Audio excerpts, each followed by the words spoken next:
So, another important part of ethical AI use is being clear about how and when AI is involved, which is something that you talked a little bit about previously just now. So, what role should transparency play when AI is used in the content creation process?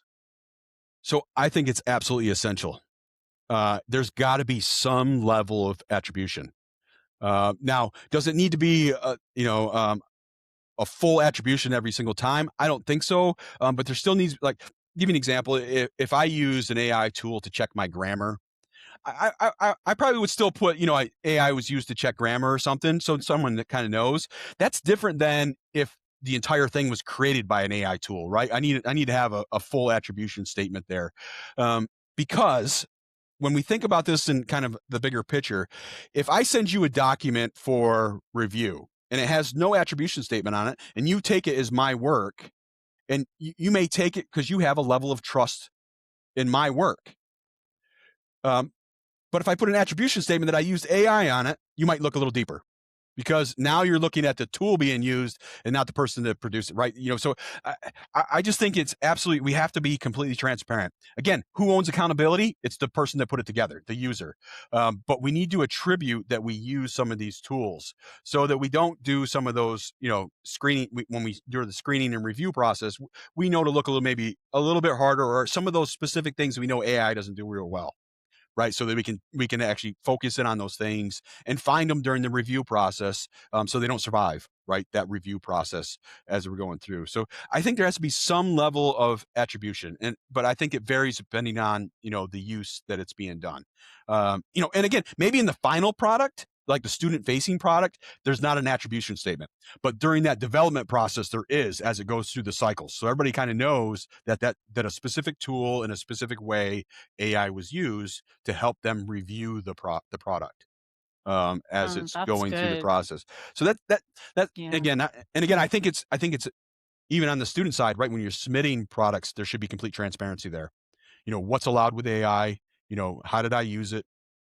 Um, for a couple reasons there. One, for the reasons we stated, but it's also a learning event, right? Because if you articulate specifically how you used it, right now it's concrete, it's explicit.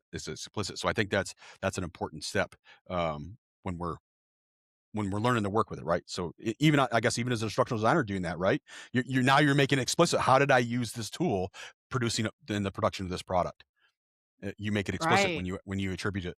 Yeah, and I even think that even in like you said, in the development process, even working with subject matter experts, I think that they should even attribute it, right? And I don't think that's clear up to this point because I work on the curriculum development side, and the faculty don't tell us whether they used AI or not, but you can kind of see some of the telltale signs of it, that it was used. And so yeah, I'm wondering if during that process, if the subject matter expert should disclose that too, because they're expecting students to do it, right, in their work.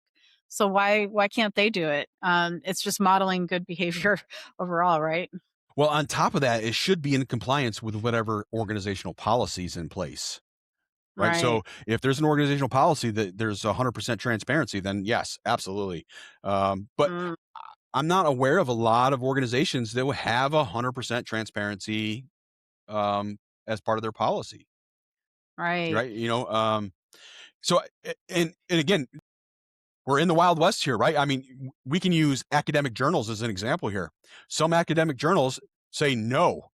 If you want to submit an article to their journal, you have to, sign saying that you have not used AI at all, right? And then there's other journals that allow it, part of the review Mm, process, and because they're banking on the idea that the author is the one that's accountable, right? So there's not a consensus there. So I think it's the same thing in our field.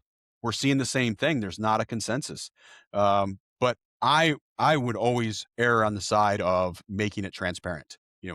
Hey, I used AI to do this, as right. part of this product.